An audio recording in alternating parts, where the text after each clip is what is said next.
Stop talking so much about what you do not have. I'm talking about focusing so much on what you lack, you miss what you actually have in your possession and what is in your hands already. You know, it's been said we overestimate what we would do if we had it, and we tend to underestimate what we could do with what we already have.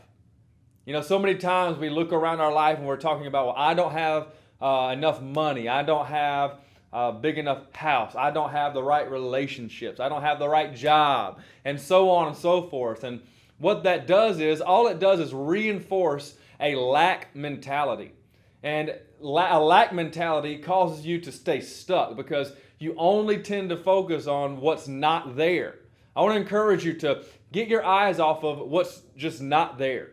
Because I understand we have to do proper assessment. You have to understand what resources you will need, and you got to prepare, and you got to do all of that. That's not what I'm talking about. I'm talking about when we become overly fixated on what we lack. We just overly fixate on what's not there, who's not there, what I don't have.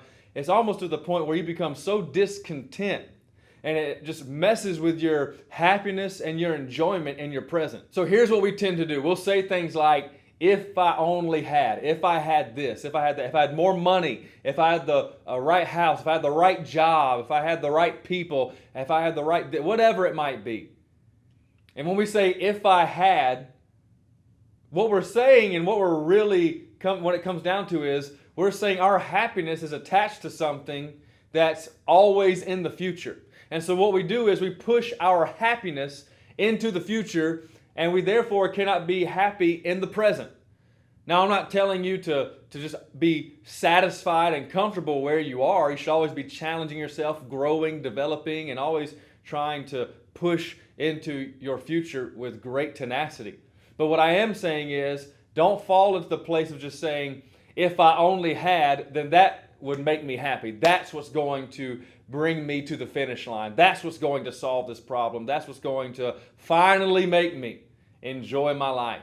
When God wants you to enjoy your life right now, we have to stop pushing our happiness into the future. You can enjoy your life right now. How do I do that? Well, first of all, stop saying if I only had, because you're connecting your happiness to something you don't have in your possession. What do we do then?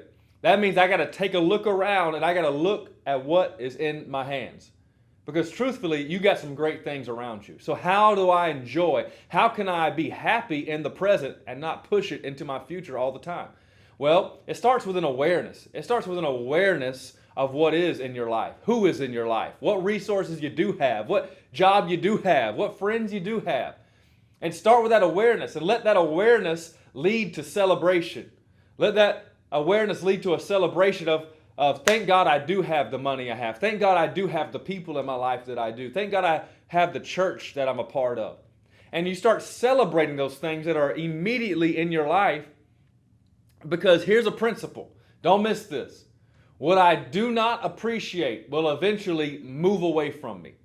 Hear that again. What I do not appreciate will eventually move away from me. It's true with relationships. When you don't appreciate people, because appreciation is rooted in honor. And so when I do not appreciate those in my life, eventually honor is not going to be present. And when honor is not present in a relationship, it's not long before that relationship begins to decay and we begin to take each other for granted. So appreciate the people.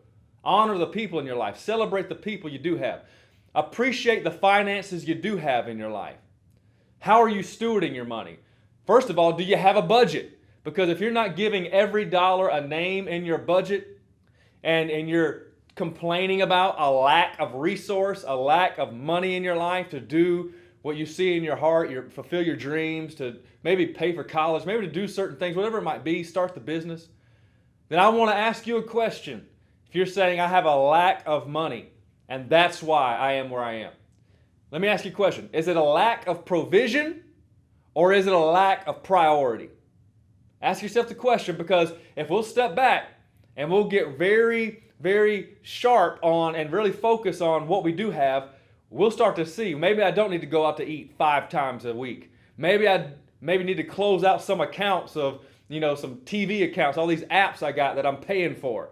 How can I better assess and better use the money I do have to go towards where I say I want to go? Do some assessing, because what I do not appreciate will eventually move away from me. Is it a lack of provision, or is it a lack of priority? Because most of the time when I ask that question, I already have it. It's just I'm using it improperly in a wrong way. What is in your hands? That's the question God asked Moses when he was leading the people of Israel out of Egypt. And he said, what's in your hands? And there was a staff. And God used what Moses already had in his hands to do some great things through and to lead the people of Israel out of slavery, to part the Red Sea. He did some great things with that staff. It looked like a stick, but to God, it was an instrumental tool to lead Moses and the people of God into their future. Stop talking about what you do not have. Stop overestimating what you would do if you had it. And stop underestimating what you could do with what you already have.